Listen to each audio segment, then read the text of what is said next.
poder viver na casa do nosso Deus, onde flui o amor de Deus por cada um de nós. Amém.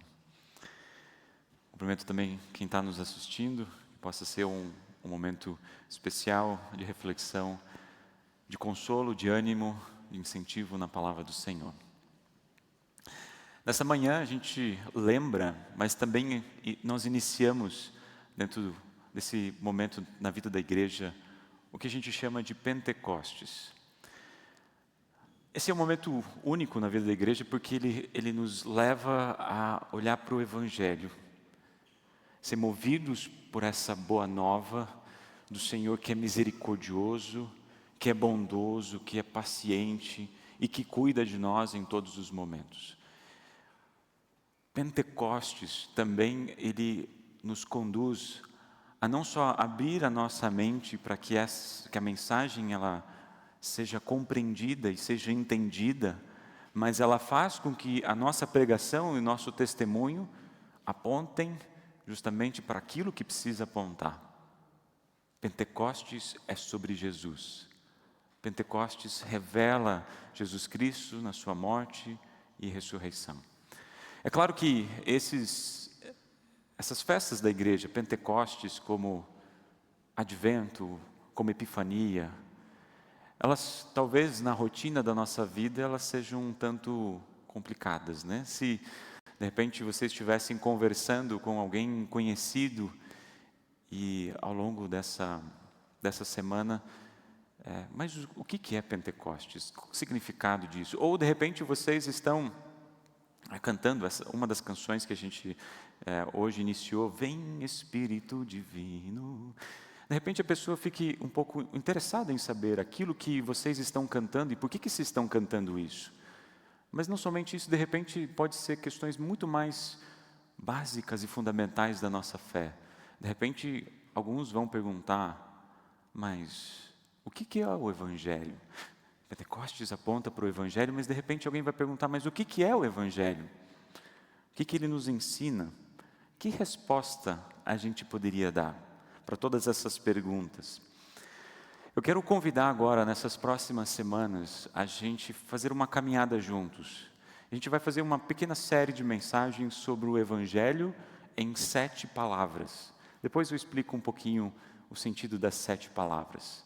O Evangelho em 7 palavras. Então, agora até quase 2 meses a gente vai ter a oportunidade de pensar um pouquinho sobre o Evangelho.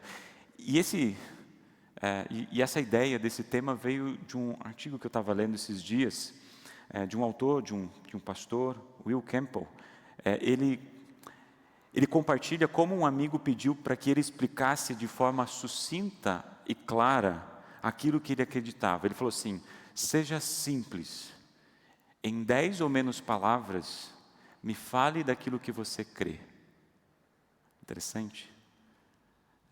Muitos dizem que se você quer compartilhar alguma ideia para alguém que de repente você está fazendo, você tem o tempo de um elevador, né? Para você poder compartilhar aquilo que a sua ideia, o seu projeto, algum potencial investidor, né? Agora imagina que você tem o tempo de um elevador, talvez até menos, para compartilhar aquilo que você crê. Já parou para pensar sobre isso? E ele respondeu, todos somos pecadores, mas Deus nos ama mesmo assim. Interessante que quando ele afirma que todos somos pecadores, ele coloca para a realidade nossa como ser humano, todos. O pecado não vem a existir depois que a gente começa a ter consciência do nosso pecado, mas nós pecamos porque somos pecadores. O pecado está na nossa natureza, o Salmo 51 vai falar sobre isso, desde a concepção eu sou pecador. Mas Deus nos ama, mesmo sendo pecadores. E como Deus nos ama? Por meio do seu Filho Jesus Cristo. Olha só que interessante, né? Pouquíssimas palavras. O abriu, deu a possibilidade para que ele falasse da sua fé e daquilo que ele tinha como base dessa esperança cristã. Ele estava preparado para refletir e compartilhar a sua esperança. Mas isso já aconteceu com você? De repente alguém chegar para vocês e perguntar, o que você crê? O que você crê? Diga em 10 ou menos palavras, não mais, sobre a esperança da sua fé. Como é que você manifestaria uma confissão de fé? Interessante, né? Esses dias eu estava olhando uns artigos e eu vi que isso está bem presente entre nós, né? Vi uma reportagem que dizia assim: sabia que a duração média das músicas número 1 na revista Billboard, né? Que são as músicas que mais foram tocadas em todo o mundo, né? As número 1, eles fizeram dos anos 90 até agora. Diminuiu o tempo quase 20%, que era de 4 minutos e pouco, agora foi para 3 minutos. A gente sabe, né, que as coisas elas precisam ser muito mais dinâmicas, precisam ser muito mais rápidas. Coisas que pegam, que viralizam, elas precisam ser visuais, precisam ser rápidas. Um dos motivos que coloca, por exemplo, no Spotify, 30 segundos já vale um play.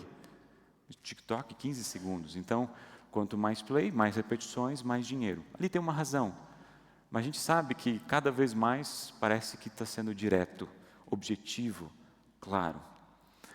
Como cristãos, a gente tem uma mensagem transformadora, uma mensagem que traz vida, que não só traz vida, gera vida, traz vida e sustenta a nossa vida. Mas quando a gente olha para a palavra de Deus, eles também foram muito claros, diretos, e foram direto ao ponto. Quando a gente vai olhar, por exemplo, o apóstolo Paulo, quando ele diz lá em Romanos 10, se você confessar com a sua boca, Jesus é o Senhor, e no seu coração crer que Deus ressuscitou Jesus, você será salvo. Ou quando a gente ouve o apóstolo João dizendo lá na primeira carta, todo aquele que afirma, todo aquele que confessa que Jesus é o Filho de Deus, Deus vive unido com ele e ele vive unido com Deus. Ou talvez o texto de Pedro, daqui, um dos que fez essa pregação, ele diz assim: esteja sempre prontos para responder, para confessar a qualquer pessoa que pedir, que expliquem a esperança que vocês têm. Todos os três falam em confessar, mas eles colocam tudo de uma maneira muito direta, muito simples, que Jesus é o Senhor, que Deus ressuscitou para a sua salvação. Esteja pronto para compartilhar essa sua fé. Como cristãos, nós cremos e confessamos.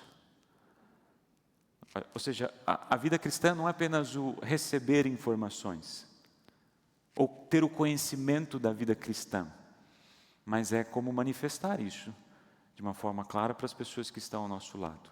A vida cristã é crer e confessar. Agora, talvez venha a pergunta, mas confessar o quê? Qual é a boa notícia? Como é que eu vou expressar isso em palavras? O que Jesus fez por mim? Qual o impacto que isso traz para a minha vida? E às vezes a gente não tem muita clareza em como a gente vai expressar isso no tempo de um elevador. É muita coisa, né? Como é que a gente vai ter poucas palavras para fazer isso? E quando a gente olha no momento que a gente vive, no tempo que a gente vive, às vezes também há muito barulho e há muita confusão sobre qual que é essa mensagem cristã. Por isso, creio que é uma grande oportunidade, mas também uma grande responsabilidade a gente confessar claramente o Evangelho de Jesus Cristo neste mundo em que vivemos. E pense um pouco comigo. Pedro, mais para frente, não, ele fez a pregação aqui em Atos 2, e mais para frente ele falou assim: estejam sempre prontos para confessar, para responder aquilo que vocês creem, a esperança que vocês têm. Mas eu me coloco no lugar de todos nós nos colocamos no mesmo lugar. A resposta de todos vai ser: eu não estou pronto. Falta palavras, eu não sei o que dizer, eu não estou preparado. Quem está? Quem pode dizer aqui, eu estou preparado? Plenamente preparado? Ninguém está. É por isso que a gente pede sempre que o Espírito Santo venha habitar nos nossos corações e fazer com que esse testemunho que eu dê possa ser transformado e levado no coração das pessoas que ouvem. Claro que a gente pode observar que um bom recurso é nós olharmos para o credo apostólico, por exemplo, como uma forma de confissão da nossa fé. E se a gente para observar, é muito belo o credo apostólico, porque ali a gente tem não só quem é Deus Criador, Ele veio e nos redimiu, e Ele nos santifica, então quem é Deus, e toda essa história, do início ao fim, de Gênesis e Apocalipse, que Ele criou todas as coisas, mas no fim vai nos conduzir para a vida eterna e ressurreição. E a forma como Ele faz isso é por meio do Seu Filho. Então, o credo apostólico, ele é muito especial quando a gente medita, quando a gente olha, quando a gente reflete. Mas será que ele não é um pouco longo? No momento que a gente está inicialmente confessando a nossa fé? Espera aí, eu tenho um credo apostólico. Quem sabe a gente pode até colocar o credo niceno, o credo atanasiano. E quem estará aqui no culto da semana que vem, o domingo da Santíssima Trindade, nos convida a gente recitar o credo, pelo menos o credo niceno. Então isso é muito interessante, a gente observar isso. Mas mesmo assim, nessas confissões de fé, a gente vai precisar ter clareza naquilo que a gente está dizendo e não simplesmente repetir palavras que fazem base e que estão fundamentadas na nossa confissão. Quando a gente olha para a leitura de Atos capítulo 2, é um texto que é sempre lido nesse domingo de Pentecostes, então acredito que muitos devem já escutar e conhecer um pouco dessa história. Pentecostes é 50 dias depois da Páscoa, então Jesus ressuscitou, esteve com seus discípulos durante 40 dias, e na ascensão, que foram 10 dias atrás, Jesus subiu aos céus, e antes falou para os discípulos, vão para Jerusalém, fiquem lá, aguardem a descida do Espírito Santo. E durante 10 dias, os discípulos estiveram justamente ali na cidade de Jerusalém. O capítulo 1 fala bastante sobre isso, eles estavam cantando, eles estavam reunidos, eles estavam louvando ao Senhor, meditando na palavra do Senhor. Até que tem uma escolha de Matias, né, colocaram no lugar de Judas, então tem todo um contexto, eles fizeram muita coisa nesse período, mas estavam aguardando a descida do Espírito Santo. Foi nesse domingo de Pentecostes porque já era uma festa do povo judeu ali. Não é à toa que tem todos esses povos, diversas regiões ali presentes, porque eles estavam celebrando as primeiras colheitas, os frutos da primeira colheita, 50 dias depois do contexto da Páscoa. E é justamente nesse momento que a gente tem a narrativa, né, que o Espírito Santo desce no coração dos discípulos, eles começam a falar, a testemunhar aquilo que Jesus tinha ensinado, então não é nada novo aqui que está acontecendo. Para diversos povos, diversas regiões, as pessoas começam a entender aquilo que eles estão ouvindo. Tem até uma imagem, né, de chamas de fogo chegando e aquecendo o seu coração. E Pedro então se levanta e fala para todas aquelas pessoas essa mensagem que a gente acabou de ouvir. E ele se utiliza do profeta Joel, com uma palavra muito direta e muito simples. Aquele que pedir ajuda do Senhor será salvo. Ele retoma o profeta Joel e diz, aquele que pedir ajuda do Senhor será salvo. Eles ouviram essa mensagem, foram levados ao arrependimento, e no fim, como diz lá no último versículo, capítulo 41, diz, muitos acreditaram na mensagem de Pedro e foram batizados. Naquele dia, quase 3.000 se juntaram ao grupo dos seguidores de Jesus. Então, de uma pequena palavra de confissão, colocada no momento de mensagem, abriu a possibilidade de explicar a respeito da sua fé e da esperança em Jesus Cristo, que havia morrido e ressuscitado por causa deles, e agora eles são convidados a viver nessa esperança. Sobre esse texto, eu quero que a gente dê uma pequena pausa, eu vou voltar para ele daqui a pouquinho, então deixem aberto caso vocês tenham abertos. Mas esse texto, pelo menos para mim, num primeiro momento, me fez esse convite de estar preparado para falar sobre a nossa esperança, de falar sobre aquilo que Deus nos revela em Cristo Jesus. Então, por isso, agora, nessas próximas semanas, eu gostaria de fazer um convite para nós, para a gente fazer juntos isso. A cada domingo a gente vai fazer, ou vai nos preparar um pouquinho para compor uma confissão de fé. Deixa eu fazer uma pergunta. Alguém de vocês já fez uma breve confissão de fé? Alguém, de alguma maneira, já manifestou isso, então tem algumas pessoas que já manifestaram. Às vezes a gente faz isso num testemunho, conversa com amigos, com pessoas. Às vezes é uma forma um pouco mais indutiva, mais livre, onde a gente fala daquilo que a gente crê. Quando a gente olha os credos, todos eles, credo apostólico, niceno, atanasiano, todos eles levaram um tempo para serem compostos, né? Não surgiram assim do nada, mas todo credo, toda confissão, ele ressoa aquilo que cremos e aquilo que está revelado na palavra de Deus, que aponta para Cristo, mas aquilo que Deus faz por nós. Então eu quero convidar nós todos como igreja, a que juntos a gente possa criar uma confissão de fé, mas não uma só, mas a gente vai ser motivado ou desafiado a cada um criar a sua. Eu acho que vai ser tranquilo isso, mas eu quero, para ficar um pouco mais difícil, a gente vai ter um limite de palavras. 7. Nem mais e nem menos. Então a gente vai ser desafiado a, em 7 palavras, confessar aquilo que a gente crê em Cristo Jesus. Vocês acham que isso é possível? A gente, em 7 palavras, poder colocar aquilo que a gente crê? Eu acho que sim. E por isso que a gente está se desafiando a fazer juntos. Mas não tem problema, a gente pode fazer isso com calma. Muitos têm diversas maneiras ou formas para fazer isso. Alguns gostam de um caderninho, né? Então vão anotando, por exemplo, uma letra de uma música que ressoou no seu coração, um versículo bíblico que vocês que faz sentido no teu coração. Às vezes é uma oração, uma conversa, um momento devocional. E ao longo desses encontros a gente vai entender o que é uma confissão e o que seria importante ter numa confissão. Mas acho que acima de tudo, uma confissão, ela está centrada em Jesus Cristo, na sua obra, naquilo que Ele fez, naquilo que Ele é e naquilo que Ele faz. Então a gente vai ser desafiado a, durante algum período de tempo, pensar sobre isso e vocês irem anotando, rascunhando, para que você possa compartilhar a sua fé em poucas palavras. É claro que há muito mais o que dizer. Claro que há muito mais o que dizer, mas isso vai ser uma porta de entrada para que você possa falar mais daquilo que é a sua esperança.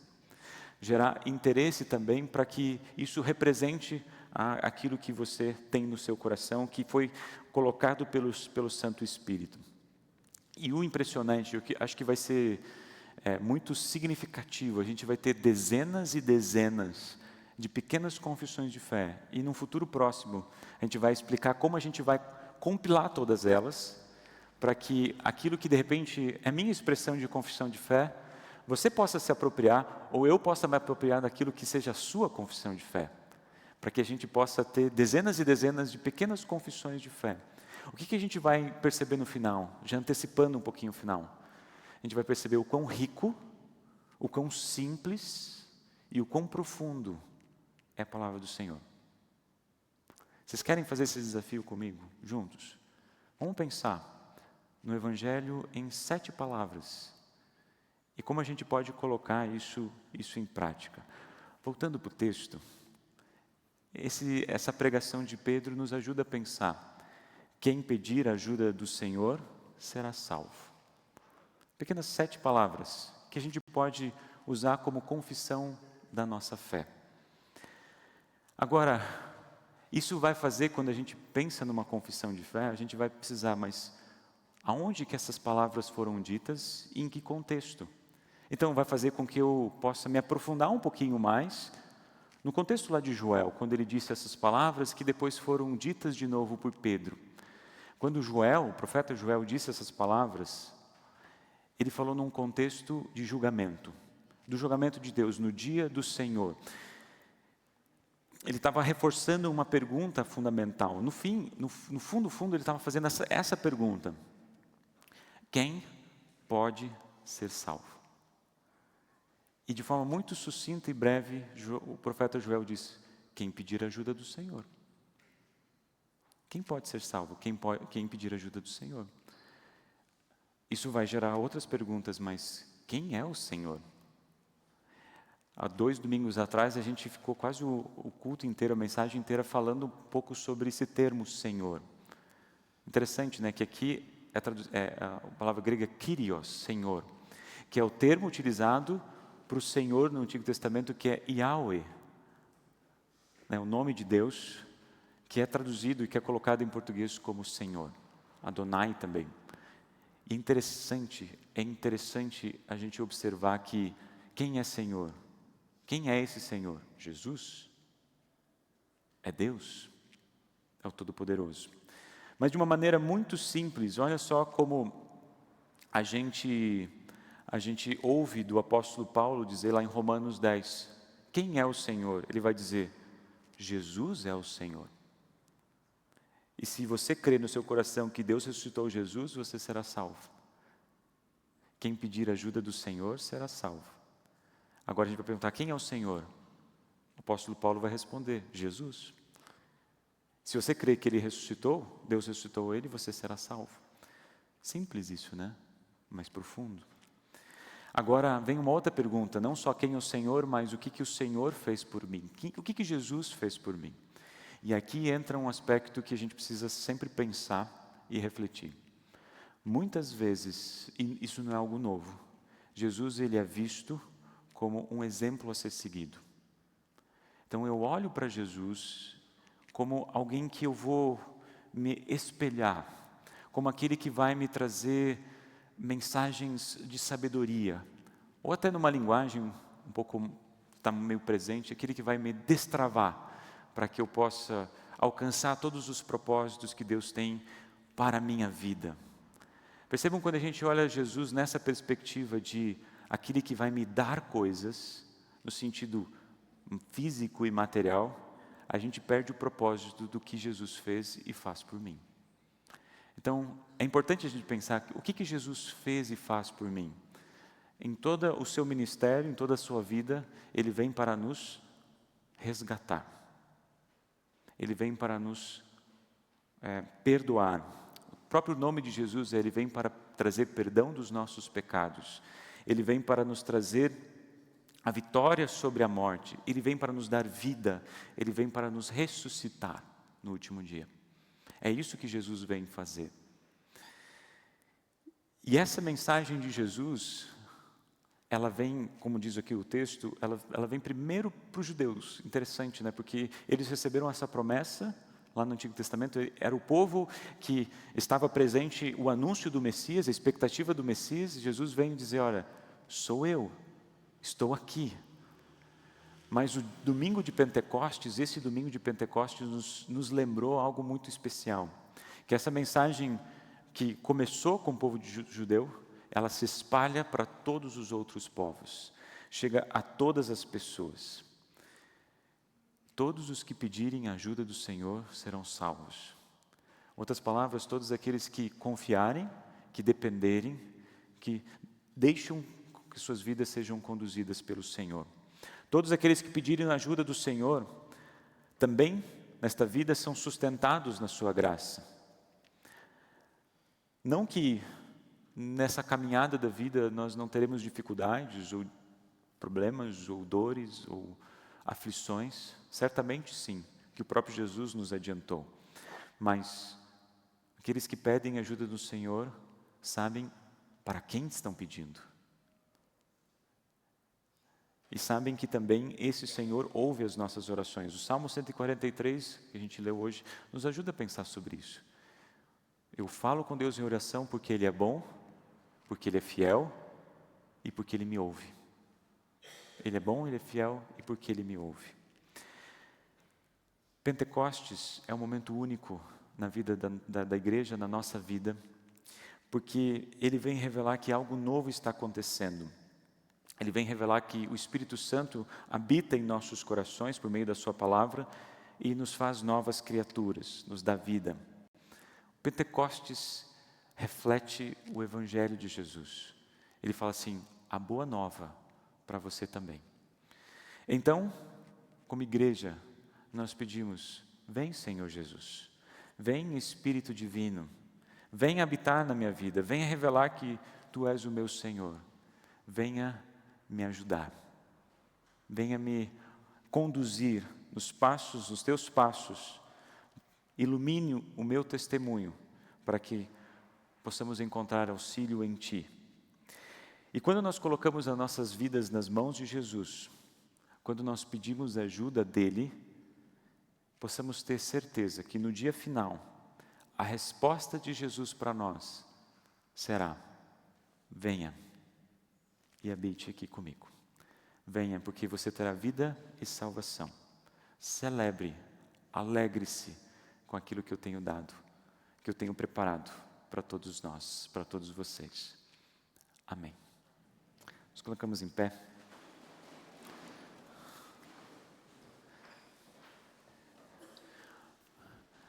Que o bondoso Deus em Cristo Jesus possa sempre nos conduzir a olhar para a cruz, a olhar para Jesus, e sempre quando nós precisarmos de ajuda, que é todo dia, a gente possa lembrar: quem pedir ajuda do Senhor será salvo. Amém. Pode sentar.